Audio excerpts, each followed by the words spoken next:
Pendant mes 2 premières années de carrière, j'ai vécu une grosse syndrome de l'imposteur.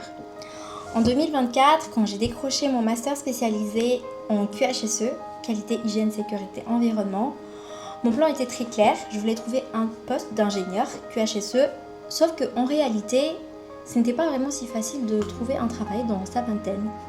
Alors j'ai fait le choix d'accepter un poste d'animatrice QHSE qui ne correspondait pas vraiment à mon travail, à mon niveau, à mon diplôme. Mais du coup j'ai décidé de faire ça parce qu'il fallait commencer par quelque part.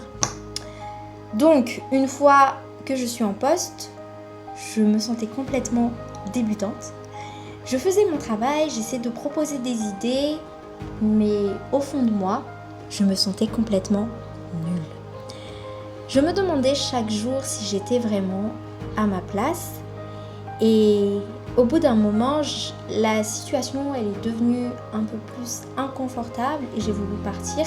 Je vous raconte d'ailleurs dans une prochaine vidéo pourquoi et comment j'ai décidé de partir. Et du coup, j'ai commencé à rechercher un autre travail, à postuler. Mais à chaque fois que je vois une offre de responsable, je n'osais pas du tout cliquer. Je me disais, mais jamais de la vie, je ne serais pas capable de faire ça et personne ne va me faire confiance dans un poste de responsable. Et puis un jour, avec un peu de foi et un peu de coup de folie, j'ai osé. Et du coup, j'ai envoyé ma candidature et j'ai décroché le poste. J'ai réussi à avoir le poste, mais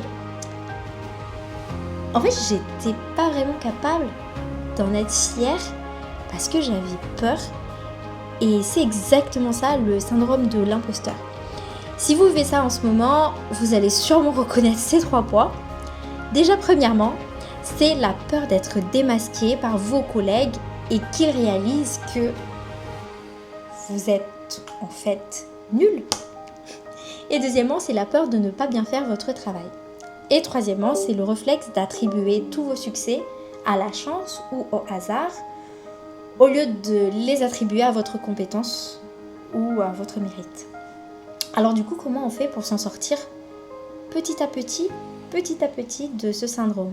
Déjà, la première étape, c'est d'avoir un carnet. Je le dis toujours, il faut avoir un carnet parce que, en fait, d'avoir un carnet pour noter en fait ce qu'on a fait et voilà.